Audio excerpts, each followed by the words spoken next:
Herzlich willkommen bei Pour le Plaisir. Heute machen wir zusammen eine Panna Cotta.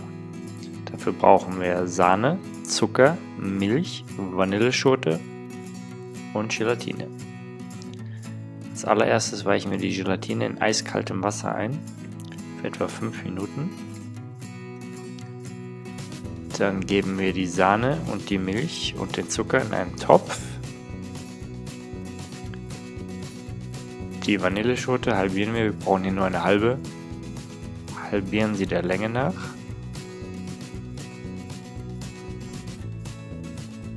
Vorsicht mit den Fingern hier. Kratzen das Mark heraus.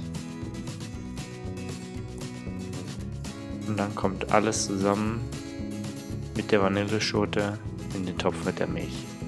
Das kochen wir alles kurz auf. Die Gelatine schön eingeweicht ist, drücken wir das Wasser raus. Wichtig, dass so wenig Wasser wie möglich da bleibt.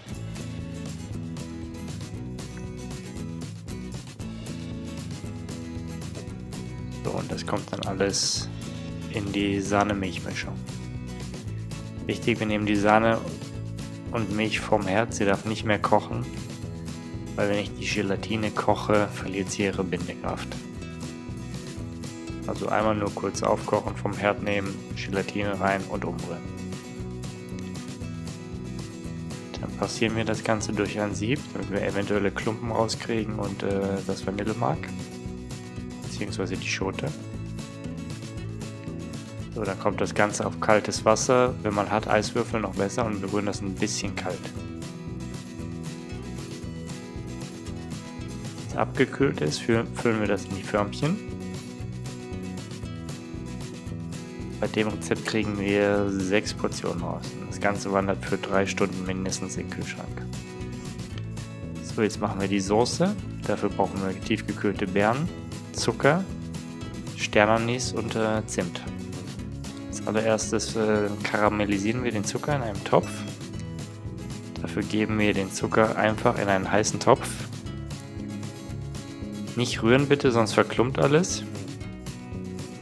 So soll das Ganze dann aussehen, schön goldbraun. Wenn es dunkler wird, fängt der Zucker an bitter zu werden. So, jetzt geben wir die Beeren dazu, den Sternanis und den Zimt.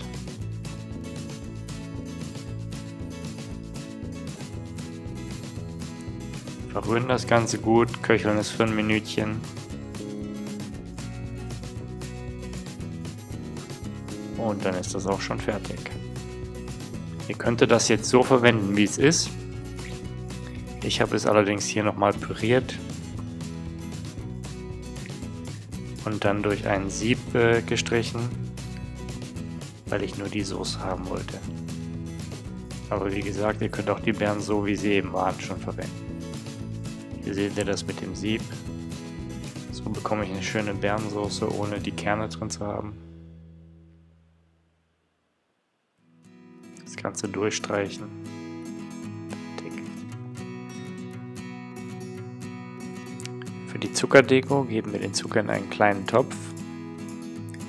Geben ein klein wenig Wasser dazu, wirklich ganz wenig. Und kochen das Ganze. Wichtig, jetzt nicht mehr rühren, wirklich nicht rühren. Es wird ein paar Minuten dauern. So, wenn er anfängt goldgelb zu werden, schnell vom Herd nehmen, weil er kocht noch weiter in dem Topf. So lassen wir das Ganze dann ein paar Minuten abkühlen. So, wenn das Ganze dann so aussieht, fast wie Honig von der Konsistenz her, ein bisschen dickflüssig, dann können wir anfangen, das auf einem Backpapier habe ich hier genommen, auf einer feuerfesten Fläche nach Möglichkeit. Ich habe ein Holzbrett drunter gelegt. Und jetzt machen wir da dünne Gitter. Wichtig ist einfach Handgelenk sehr schnell bewegen, damit das dünn wird, nicht zu dick. So kriegt man schön dünne Fäden von dem Karamell. So sieht das Ganze dann aus. Wer noch ein bisschen spielen will, hier habe ich einen Kochlöffel genommen, den habe ich vorher ein bisschen geölt. Da kann man genauso gut diesen Karamell drüber machen. Und wenn es wirklich kalt geworden ist, kriegt man ihn auch in der Regel gut runter.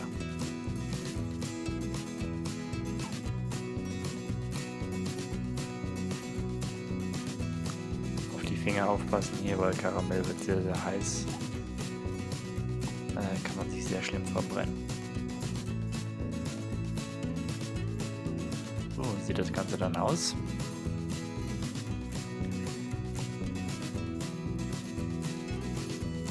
Wer dann noch ein bisschen mehr rumspielen möchte, wenn der Karamell kälter wird und zähflüssig wird, kann man ihn regelrecht ziehen und kann mit ein bisschen Fingerspitzengefühl solche Spiralen machen. Wichtig bei Zuckerdeko ist, sie immer ganz zum Schluss zu machen, weil der Zucker nicht wirklich lange hält.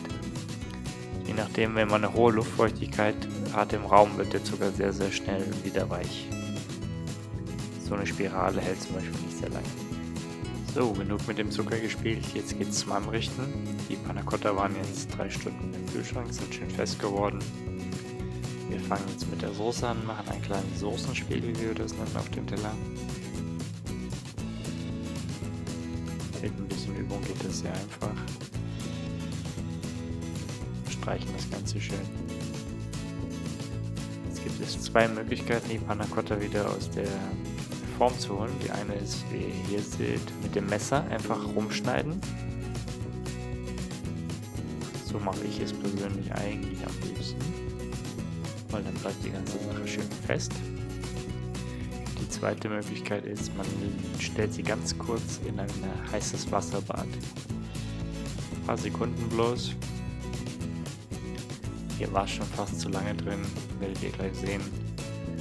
Es läuft ein bisschen Sahne raus.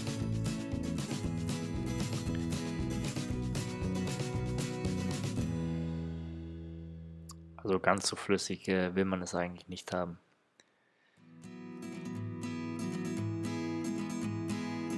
So, deswegen machen wir hier wieder mit dem Messer weiter. Ist Geschmackssache, wie man es lieber mag. So, dann habe ich einen Teil von der Soße genommen und habe damit ein paar frische Blaubeeren mariniert. Also einfach nur ein bisschen Soße über die Blaubeeren gemacht, verrührt.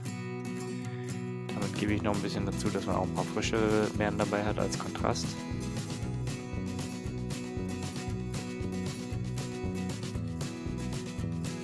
Hier kann man der Kreativität freien Lauf lassen. Man kann natürlich auch andere Früchte nehmen, man kann pochierte Pfirsiche nehmen. Alles Mögliche. Hier noch eine kleine Physalis dazu.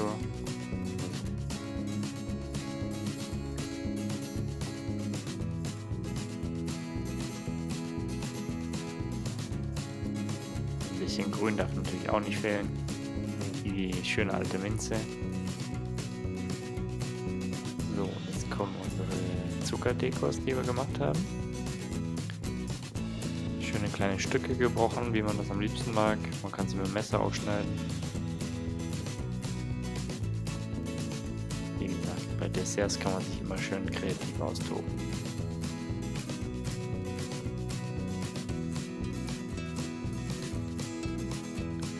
Und zum krönenden Abschluss noch ein kleines bisschen Puderzucker drüber.